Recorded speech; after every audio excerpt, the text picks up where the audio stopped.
This is the easiest way to reverse your insulin resistance, and I wish I would have known about it a lot sooner.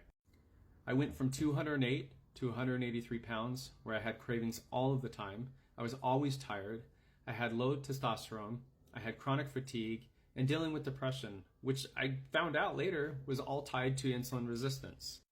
I really felt like I was the issue, and no one could relate to what I was dealing with. And this is me now. I've lost over 24 pounds. I have reversed my insulin resistance. I sleep better at night. I don't have any headaches.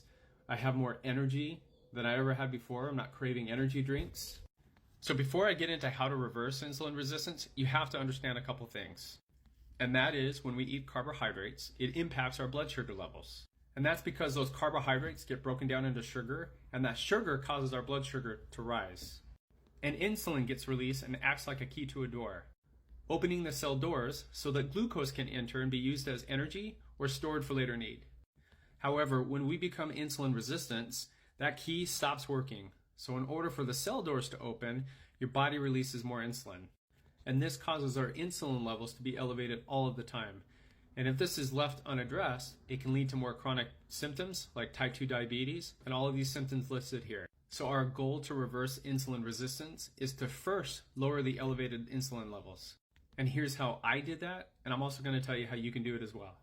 First, you need to give your body a break from the constant glucose spikes, which is constantly spiking your insulin. And what that meant for me was I started intermittent fasting. Because it takes insulin so much longer to come down than glucose, intermittent fasting will give your body the break that it needs for your cells so they're not having to deal with insulin. Next, it gives them a chance to start to heal and become sensitive to insulin. So consider that every time that we snack, we're spiking our glucose again and starting the timer over on how long insulin stays in our bloodstream. But I personally like the 16-8 intermittent fasting method. That means that I have an 8-hour eating window in 16 hours where I don't eat anything at all. I eat at noon, and then I eat at 8 p.m., and then I don't eat until the next day. I skip breakfast, and then I start again at noon. If you've tried intermittent fasting before and you got headaches, you got the shakes, you got hangry, people said that you turn into this mean person, you're constantly thinking about food. I use this to control my appetite. I use this to control my cravings. It helps me to speed up the fat burning process.